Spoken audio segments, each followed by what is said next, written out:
loan આપવાના બહાને free પેટે લાખો રૂપિયા મેળવી લોન નહીં આપવાની ઠગાઈ કરવા અંગે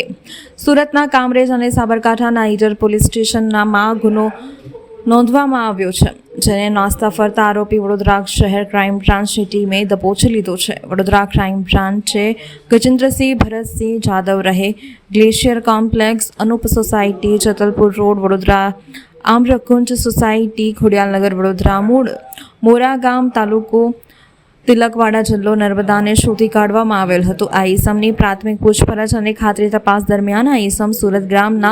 કામરેજ પોલીસ સ્ટેશનમાં સન 2025માં નોંધાયેલા તેમજ બનાસકાંઠા જિલ્લાના ઈડર પોલીસ સ્ટેશનમાં સન 2022માં નોંધાયેલ ઠગાઈના ગુનામાં સંડોવાયેલ હોવાનું તેમજ ઈડર પોલીસ સ્ટેશનમાં ગુનામાં છેલ્લા 3 વર્ષથી નાસ્તો ફરતો હોવાથી આરોપી